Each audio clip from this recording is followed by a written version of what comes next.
Shalom saudara sekalian yang terkasih dalam Yesus Kristus. Pada hari ini kita akan sama-sama bersaat teduh.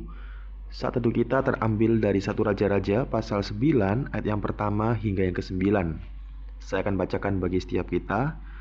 Judul perikop, Tuhan menampakkan diri kepada Salomo untuk kedua kalinya.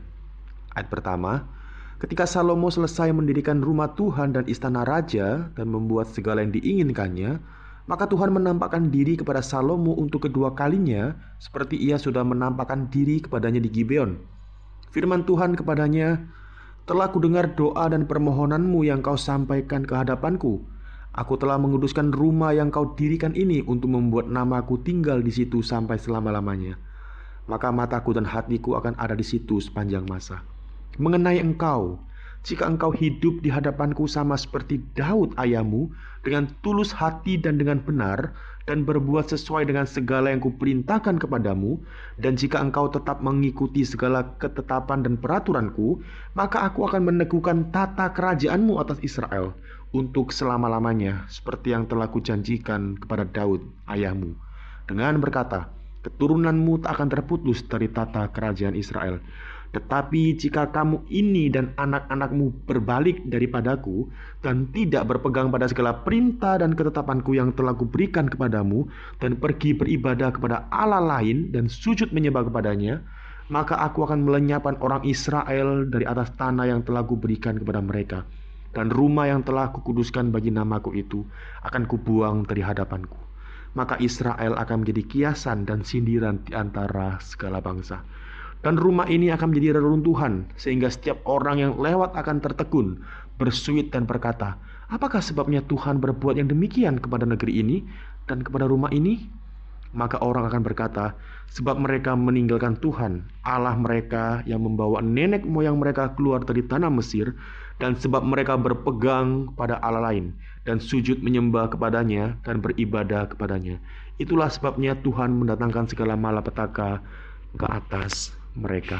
Amin untuk kebenaran firman Tuhan pada hari ini. Saudara sekalian, setiap janji membutuhkan satu hal yang sangat penting, yaitu kesetiaan.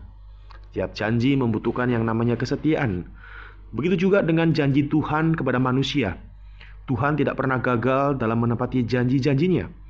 Namun Tuhan juga menghendaki respon yang benar dari setiap kita.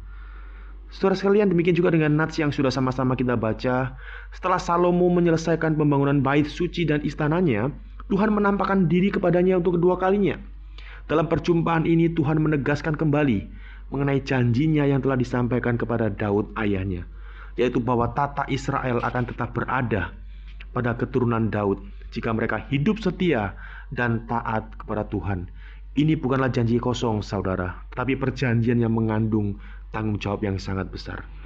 Saudara sekalian, Tuhan menginginkan Salomo dan keturunannya itu hidup lurus, melakukan segala perintah dan ketetapannya, serta menjauhi penyembahan-penyembahan berhala.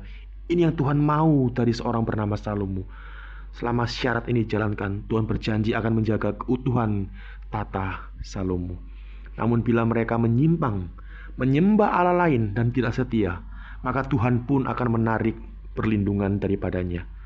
Dan bait suci yang megah tidak akan luput dari kehancuran.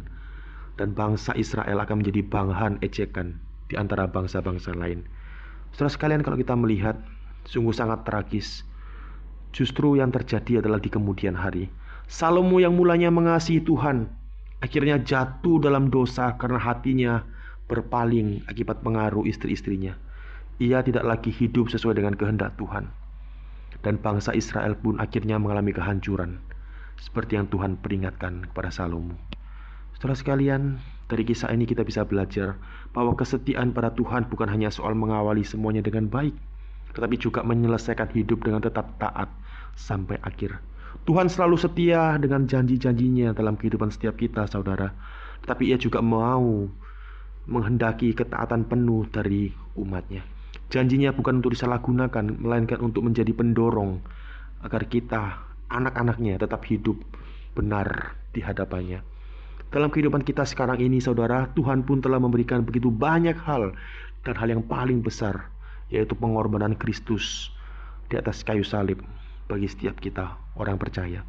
Apakah kita akan menanggapinya dengan setia atau justru berpaling setelah menerima semua kebaikan-kebaikannya? Jangan sampai saudara, kita hanya mencintai Tuhan karena kita menerima berkat-berkatnya saja, tapi melupakan Tuhan ketika kenyamanan itu datang. Saudara, Tuhan rindu agar kita hidup benar, taat, dan menyembah Tuhan dengan sepenuh hati. Bukan karena kita takut dihukum, tapi karena kita sadar akan besar kasih-Nya. Kesetiaan Tuhan tidak muncul begitu saja, tapi harus dipelihara setiap hari melalui firman doa dan juga ketaatan. Mari sama-sama kita berdoa. Bapa dalam surga, kami mengucap syukur karena pada hari ini kami sudah sama-sama mendengarkan kebenaran firman Tuhan. Biarlah lewat firman Tuhan pada hari ini kami boleh sama-sama diajak untuk berkaca kembali bagaimana Tuhan yang senantiasa berjanji kepada kami. Namun kami sebagai anak-anak Tuhan, kami juga mau senantiasa hidup di dalam perjanjian itu, dan kami hidup senantiasa taat kepada Tuhan. Tuhan tolong kami, Tuhan mampukan kami untuk senantiasa hidup melakukan kebenaran firman Tuhan, mentaati janji-janji Tuhan dalam setiap kehidupan kami. Terpujilah nama-Mu, demi nama Tuhan Yesus kami mengucap syukur dan kami berdoa. Amin. Saudara sekalian, kita juga bersyukur pada hari ini Ibu Yuliana Magdalena berulang tahun. Mari saja setiap kita untuk boleh tundukkan kepala, kita berdoa. Bapa dalam surga, kami mengucap syukur oleh karena anak Tuhan Ibu Yuliana Magdalena yang saat ini berulang tahun. Kiranya Tuhan boleh berikan kekuatan, kesehatan, dan juga mungkin ada pergumulan-pergumulan dihadapi. Kiranya Ibu boleh senantiasa mengandalkan Tuhan dalam setiap waktu. Kami serahkan Ibu Yuliana dalam tangan-Mu. Terpujilah nama-Mu, demi nama Tuhan Yesus kami berdoa dan mengucap syukur. Amin.